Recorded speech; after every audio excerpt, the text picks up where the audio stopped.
This is the source of life between Appalachia and the Rockies, one of the greatest and richest rivers in the world. Mark Twain, Huck Finn, and Tom Sawyer cut their teeth on this river, and it starts right here from this tiny lake in central Minnesota.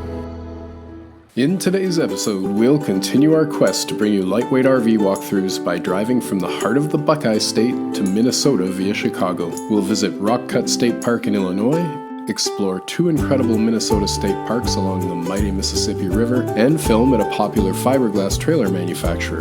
Finally, we'll head north and attempt to cross the border into Canada with our tiny teardrop RV in tow. Do we run into any issues at the border? Stay tuned till the end to find out. In our last travel episode, we left off at Kimberley Caravan in Bellefontaine, Ohio. From here, we've got a 355-mile drive with Chicago rush hour between us and Rock Cut State Park, which is just a bit northwest of the Windy City. So let's go.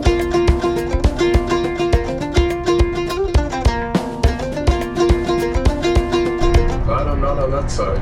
Uh-oh, my cellular data's not working. I pulled over and used McDonald's Wi-Fi to reload my route and maps, and it just about got me through Chicago trouble-free.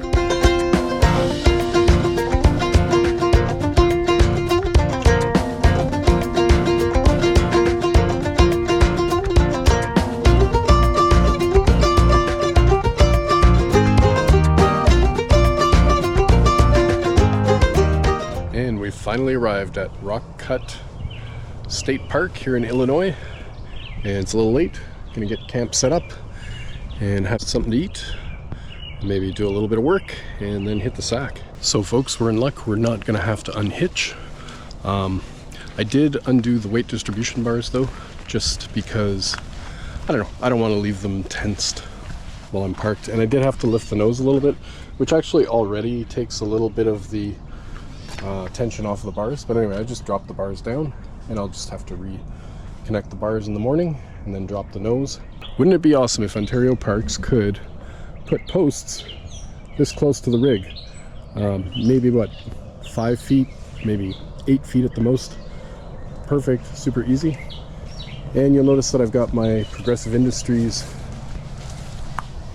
surge protector here. So the blue light is on, that means the wiring is correct.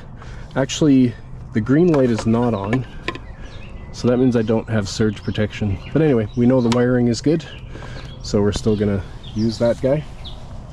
But yeah, I just love the post placement, that's awesome. So Ontario, it can be done. It's a nice little campsite too. It's quite private, as you can see. So I've got a nice little nook with the picnic table here.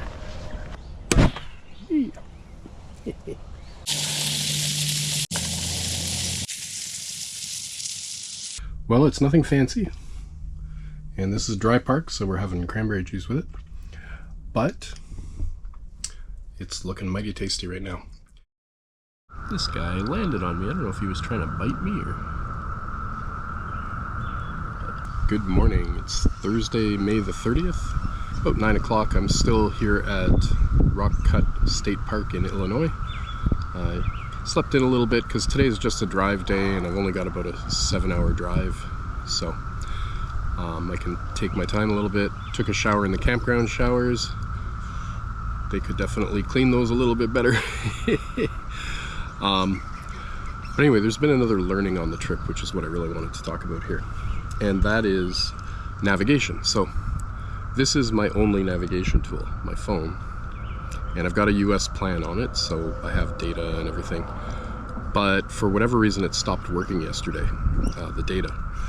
And so Google Maps stopped working.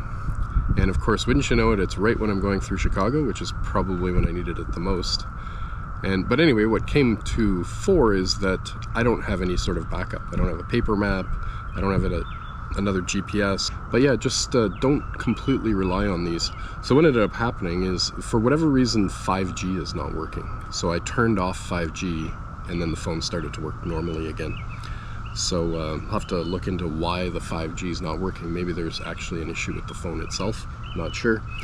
But if you're embarking on a big road trip in your RV, make sure you have at least a couple of different ways of navigating, so that if your primary one fails, you've got an alternative. I'm just gonna finish my coffee, and then we are going to hit the road. Woohoo! The dump station is empty. And so ends my first state park experience. It's a very small park, a lot smaller than I thought it would be. I'm hoping maybe at Crow Wing State Park in Minnesota that we'll have a chance to maybe do some hikes or explore the park a little bit more. But onward to Crow Wing State Park in Minnesota.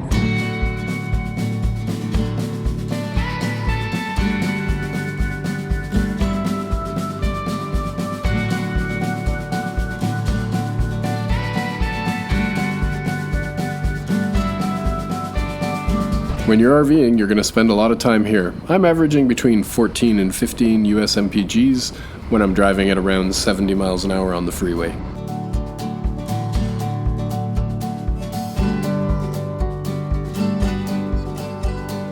Got a rest area in Wisconsin. Time for a little lunch. And it's got to be everybody's classic. I figure this is healthier than getting a burger and fries.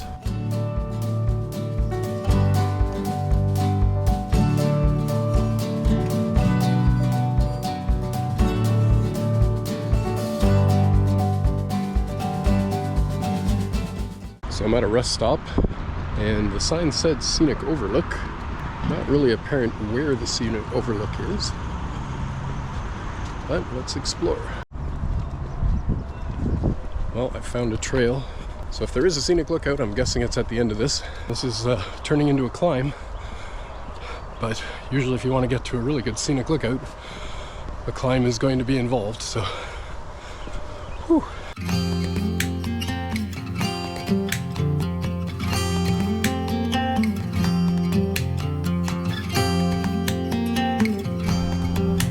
Wow. So everything has been completely flat since Ohio, so this is quite a nice change. I took a few shots with the big camera. We'll see if any of them turn out. I'm still kind of learning to use that thing. Really nice hike, beautiful trail, very well maintained. Perfect little break from the drive. That was Black River Falls Scenic Lookout. I really enjoyed it, and if you're driving I-94 West and you need a break, definitely check it out. For us though, onward, we still have 265 miles of driving between us and Crow Wing State Park in Minnesota. If we're going to have any daylight to explore the park, which we really want to, we're going to have to buckle in and put in some serious miles.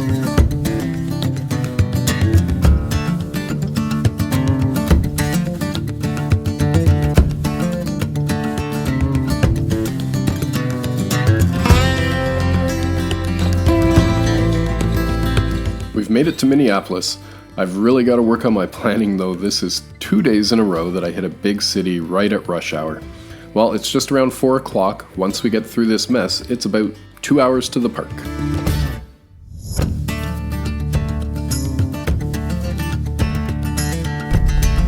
We made it. There's nobody at the gate though, so I'm going to proceed to the campsite. I'm not going to film any campsite setup though because this is mosquito country at the end of May and I'm going to be a sitting duck out there. I'm at Crow Wing State Park in Minnesota. The Mississippi goes right through the park. So I'm going to walk down there. There's plenty of mosquitoes. So I have like sprayed the heck out of myself with bug spray. Now I'm from Northern Ontario, so I'm not going to criticize anybody for the number of mosquitoes that they have because we probably take that prize. And if not, maybe Manitoba does. So, but definitely my neck of the woods is just like this. So, and you know, the bug spray works pretty good though. So sometimes you get those bugs that just go right through the bug spray, like the black flies and stuff in Southern Ontario. But the mosquitoes kind of, once you've put the bug spray on, they leave you alone. And I believe we are almost to the river. And there it is, the mighty Mississippi.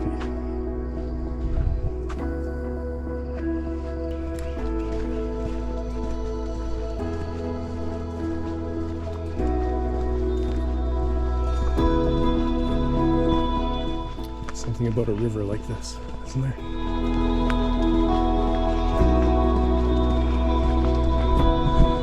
So I don't have a lot of time. I really should be prepping for tomorrow's visit to Scamp right now, but couldn't resist, even with all these mosquitoes.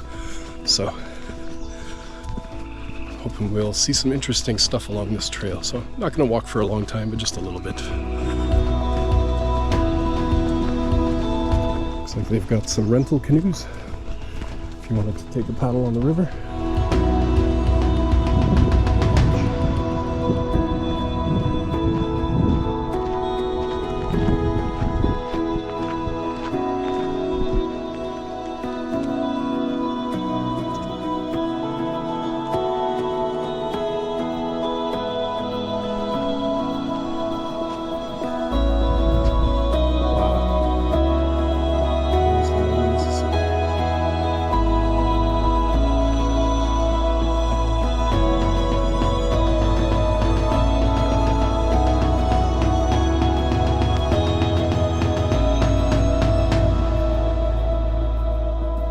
So here in the park there is a field, or just a little patch of grass really.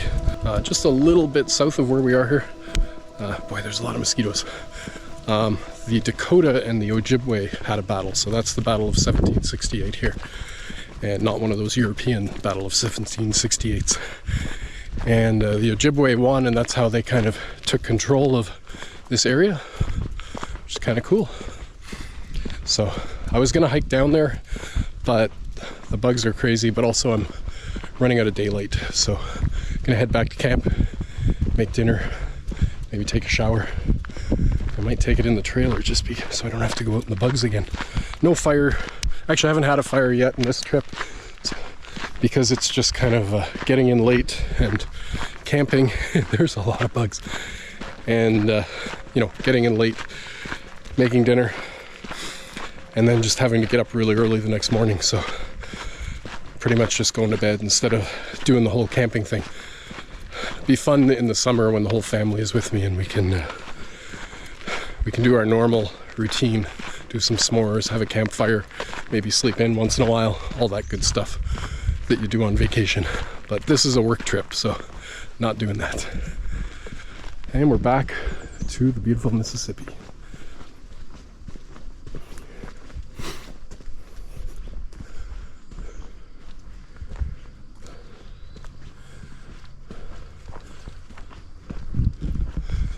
So one of my favorite YouTubers is Traveling Robert, and as Robert would say, one of these days I'll get back here.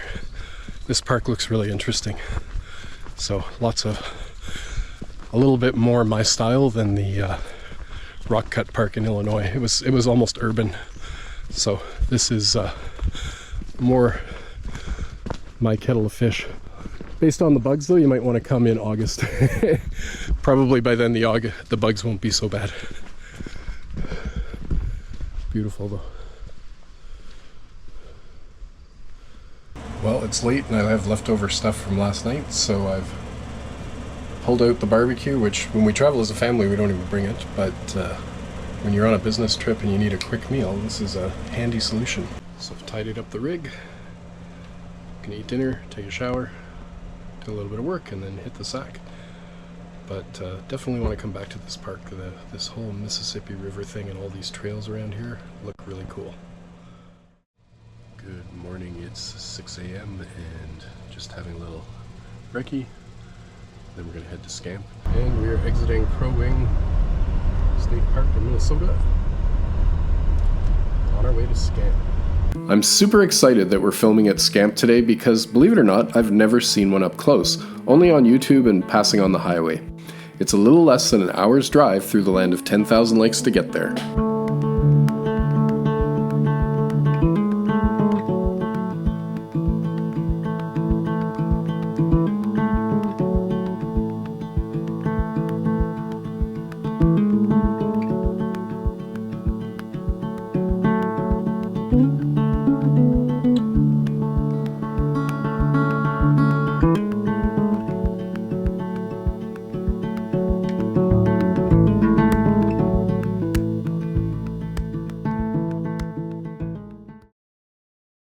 Scamp did not disappoint. I was really impressed by the selection and the amount of customization offered by Scamp. Big thank you to Dayton for walking us through all the trailers and sharing the Scamp story. Stay tuned on the channel for full walkthroughs of several Scamp models.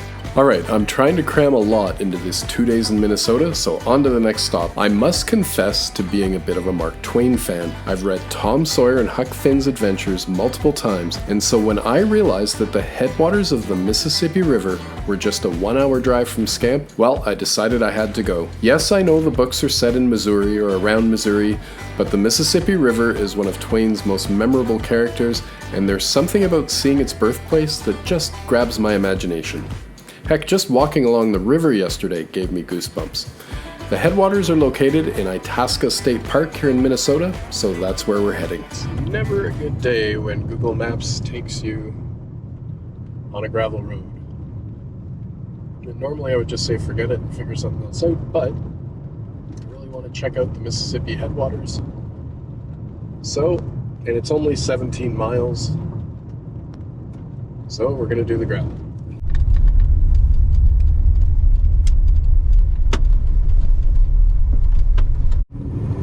Go in the muddy stuff. Let me know in the comments if you would do this.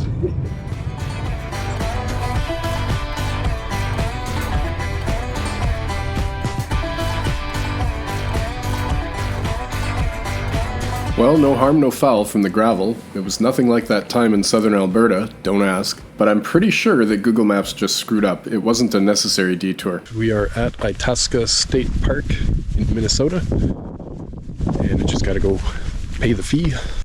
So beautiful visitor center for sure here at Itasca State Park. My rig definitely looks small next to his.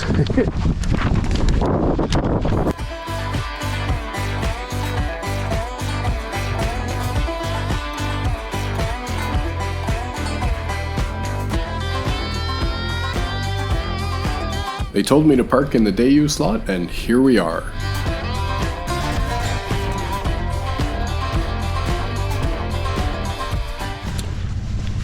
I figure I'm okay to take up a few spots because the park is empty.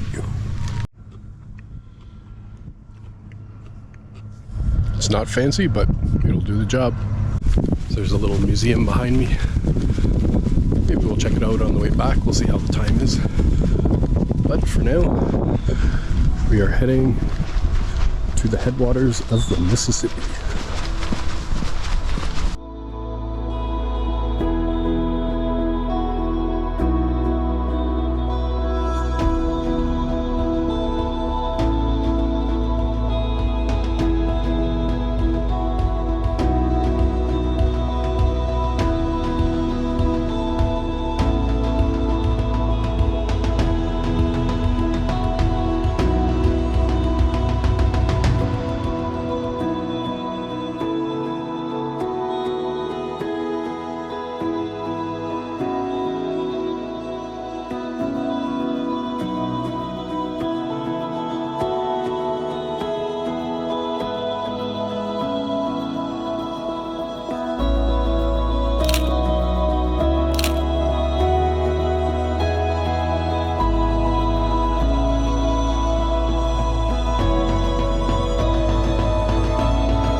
Pretty warm.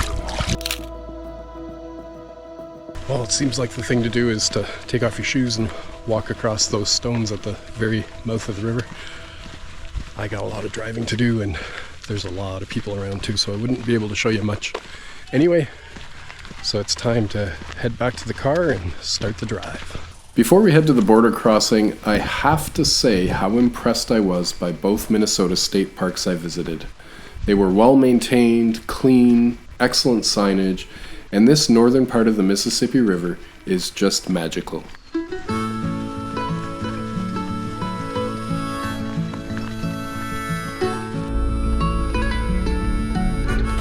Dang it, I turned the wrong way.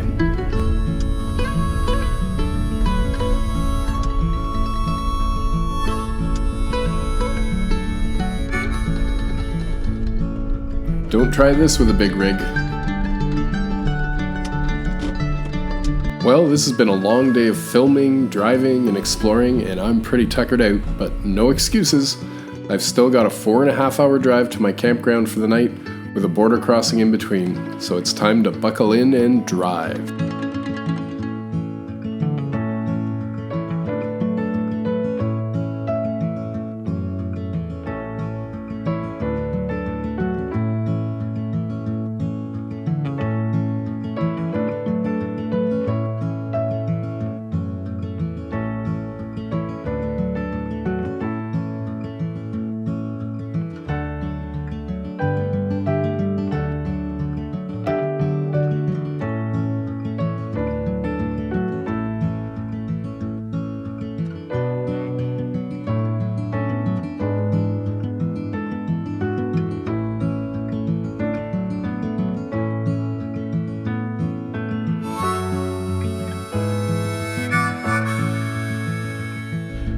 So I'm just a couple of minutes away from the border. We're gonna cross in a sec. I have some pork chops and a couple of sausages that I bought in the States. I'm gonna try to get across the border with them. I'm not gonna lie, I'm gonna tell them I have them, but and I have a couple apples too. So we'll see what they do. Wish me luck.